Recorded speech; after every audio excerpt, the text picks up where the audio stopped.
नमस्कार मंडळी, चला तर जाणून घेऊयात गणपती बाप्पाला 10 दिवसच का बसवतात. यामागे 2 पौराणिक कथा सांगितल्या जातात. एक तर सर्वांना माहिती आहे, महर्षी देवव्यास यांनी महाभारताची रचना सुरू केली तेव्हा इतकं मोठं ग्रंथलेखन कोणी लिहून द्यावं असा प्रश्न होता. तेव्हा त्यांनी भगवान श्री गणेशाला विनंती केली की तू माझं लेखन कर. गणपती बाप्पांनी अट घातली, तुम्ही अखंड बोलत राहा, मध्ये थांबू नका, मी थांबलो तर लेखन पूर्ण होणार नाही. व्यासांनी ही अट ठेवली की मी जे बोलेन ते आधी नीट समजून घेऊन मगच लिहायचं. अशा प्रकारे महाभारताचे लेखन सुरू झालं. अखंड लेखनामुळे गणपतींच्या लेखणीचा टोकही तुटला. तेव्हा त्यांनी स्वतःच्या सोंडीतला एक दंत तोडून लेखन सुरू ठेवलं. म्हणूनच गणेशाला एकदंत म्हटलं जातं.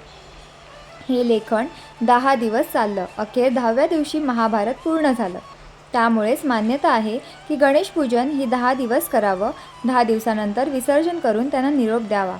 तर दुसऱ्या आख्यायिकेनुसार काशीराजानं गणपतीला सेनापती पद दिलं. गणेश म्हणाले, माझे अवतार कार्य संपले, मला निरोप द्या.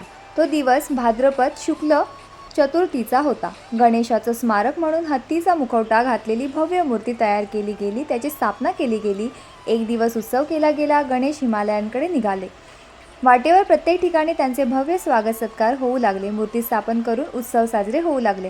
गजाननास वाटले की जनतेच्या मनात हे आपले कार्य सतत जागृत राहावे आणि दर साल 10 दिवस माझा सत्कार करून माझ्या कार्याचे जनतेला स्मरण व्हावे.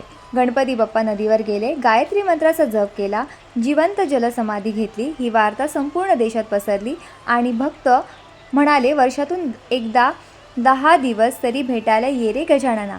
गणपती बाप्पा मोरया, पुढच्या वर्षी लवकर या म्हणून 10 दिवस उत्सव करतात असं सांगितलं जातं. धन्यवाद.